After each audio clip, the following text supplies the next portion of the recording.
All right, let's move to the third clip. We actually have 11 eyewitnesses to the Mormon golden plates, whose names and written testimonies we still have today.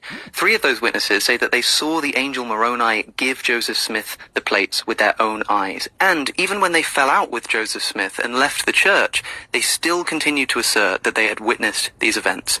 We don't have anything like this kind of extant written testimony for the resurrection of Jesus. Kevin Harris and I did a Reasonable Faith podcast on this question recently, and I think the very simple answer is that Joseph Smith and these early witnesses were charlatans. I'm sure that Alex would agree with that assessment, that these men were not sincerely mistaken that they had seen the golden plates. Rather, they were just lying about what they saw. I think that is the correct and plausible explanation of this circumstance. But notice, that explanation, when you try to carry it over to the first disciples of Jesus, it becomes completely untenable. No scholar today would support the old deistic theory that the earliest disciples stole the body of Jesus and then lied about the resurrection appearances.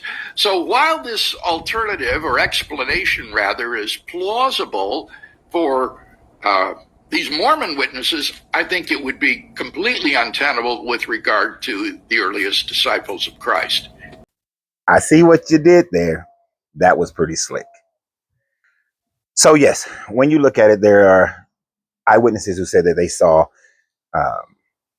Joseph Smith receive these golden plates. But I would agree that those men were charlatans, even though they didn't recant. Even after they fell out with Joseph Smith, I would say they were charlatans. But the slick shit right there was the fact that he said that no historian would go with the idea that the disciples came in and stole the body of Jesus while it was in the tomb for so-called 3 days, even though it wasn't a total of 3 days. You see the slickness of it? He tried to compare the charlatans of the Mormon church to a very specific theory concerning the validity of the gospel and the resurrections. You see, he didn't say anything about could the writers of the New Testament Gospels, which all were written decades after the so-called Jesus event happened, that those guys were charlatans.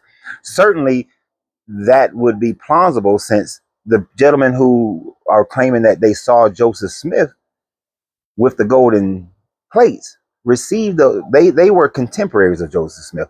They were grown-ass men living at the time frame with Joseph Smith, whereas the so-called writings of the Bible, that it is very plausible that none of those men, well, it is true that none of the witnesses who wrote it, or the persons who wrote it, were actual eyewitnesses. None of them, there was no John, no Luke, no Matthew, no Mark, who was walking around and wrote these things. The earliest of these writings are, 3 to 4 decades after the supposed events occurred. So it is, most scholars agree, most biblical scholars who are not apologists agree that these stories were written by anonymous authors. We don't even get a name for any of the gospels until around 180 with Irenaeus. So we don't know who wrote them. They don't know who wrote them. So it is more plausible that you got these dudes who was walking with Joseph Smith who actually claimed this, whereas with the Gospels, you have no one who was walking around with Jesus who claims this. Luke admits that he is not, and there's a growing thought that the book of Luke is more of an expansion of the Gospel of Marcion.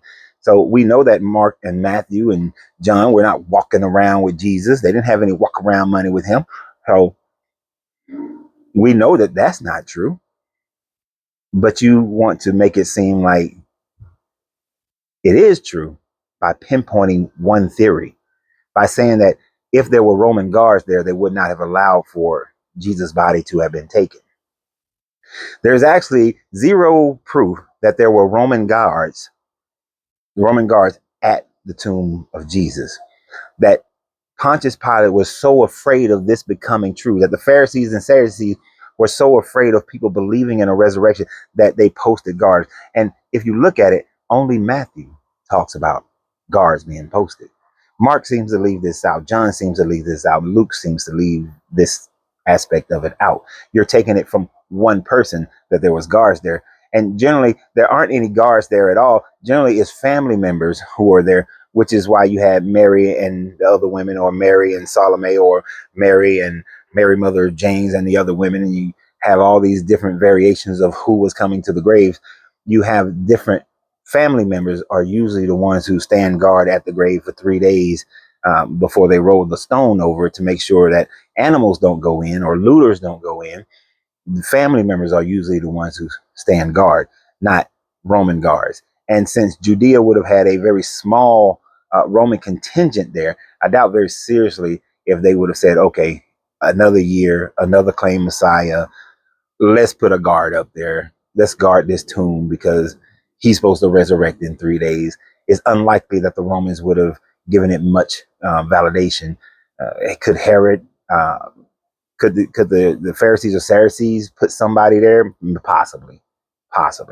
But there's no evidence of that. So what we do know is that none of these were written by eyewitness accounts. So therefore, in itself, it is at the same level of charlatanisms.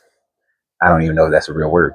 But what do you guys think? And always remember, you have to free yourself to be yourself because your greatness is non-negotiable.